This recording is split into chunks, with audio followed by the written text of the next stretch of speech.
Shalom Bapak Ibu, Saudara yang diberkati Tuhan. Kebenaran kita hari ini 22 Mei 2023 berjudul Kebersamaan dengan Allah. Tidak berlebihan kalau firman Tuhan mengatakan, kuduslah kamu sebab aku kudus. Artinya kita harus memiliki standar kekudusan seperti Dia. Dan memang sudah standar kalau Alkitab berkata, hendaklah kamu dalam hidupmu bersama menaruh pikiran dan perasaan yang terdapat juga dalam Kristus Yesus. Karena memang target yang harus dicapai itu berfellowship dengan Allah dalam kebersamaan. Kebersamaan dengan Allah jangan hanya diukur dengan satu sebagai orang Kristen yang rajin datang ke gereja. Setan memang banyak menipu dan menyesatkan banyak orang di sini. Juga jangan mengukur dengan menjadi aktivis gereja, bahkan tidak cukup sekalipun menjadi pendeta. Sebagaimana hubungan suami istri yang ideal, tidaklah cukup ditandai dengan kebersamaan di ranjang atau di ruang makan. Tetapi kebersamaan itu harus sepanjang waktu, sehati sepikiran, seperasaan, dan setujuan. Maka kalau kita berfellowship dengan Allah, kita harus memiliki pikiran, perasaan yang memenuhi standar untuk bisa berfellowship dengan Allah. Bukan Allah yang menyesuaikan diri terhadap kita, namun kita yang harus menyesuaikan diri terhadap Allah. Maka kita harus didewasakan, diproses untuk sempurna, memiliki pikiran perasaan Kristus. Dan itulah tujuan penggembalaan, tujuan pelayanan yang sebenarnya. Paulus pun berkata, saudara-saudara, ikutilah teladanku dan perhatikanlah mereka yang hidup sama seperti kami yang menjadi teladanmu.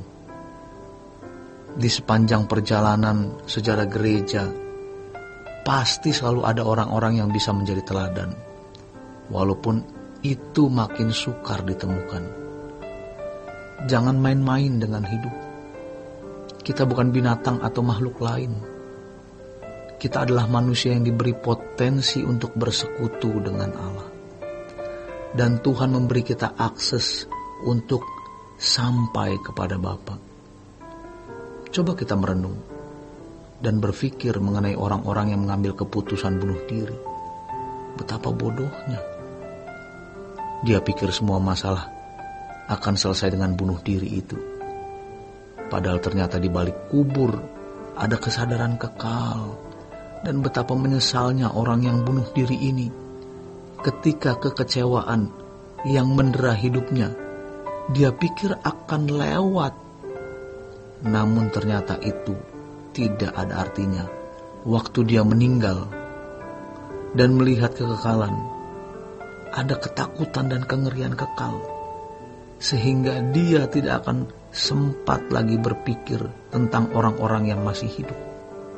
Tetapi ada bunuh diri yang bermartabat, yang tidak akan kita sesali, yaitu mematikan keinginan-keinginan dosa, mematikan kesenangan-kesenangan dunia.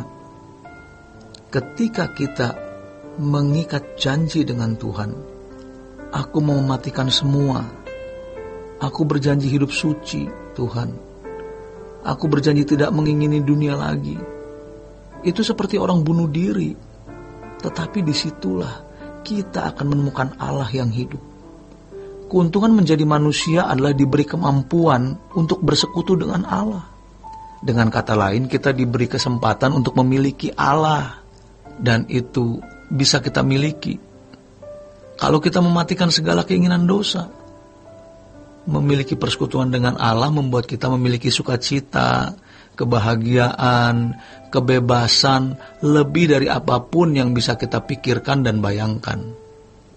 Memang, pada waktu kita mulai belajar atau mematikan keinginan dosa, nafsu-nafsu yang tidak sesuai dengan kehendak Allah, dan kesenangan-kesenangan dunia, kita harus melewati masa penyesuaian yang sangat berat.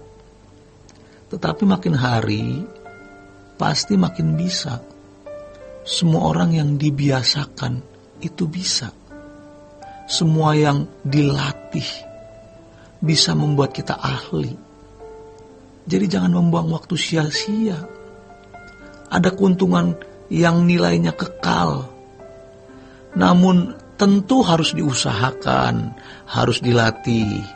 Karena kita tidak bisa berfellowship, bersekutu dengan Allah, dengan keadaan kita yang tidak memenuhi standarnya Allah. Kita harus bertumbuh dewasa seperti Yesus, supaya kita dimuliakan bersama-sama dengan Yesus. Kita bisa mengenali diri kita lebih baik kalau kita bertanya kepada Roh Kudus, model begini layak apa tidak dipermuliakan? Jangan sampai kesempatan untuk bersekutu dengan Allah itu berlalu. Jangan kita kehilangan waktu atau kehilangan kesempatan untuk dibarui, diubah supaya kita memiliki keadaan yang bersekutu dengan Allah.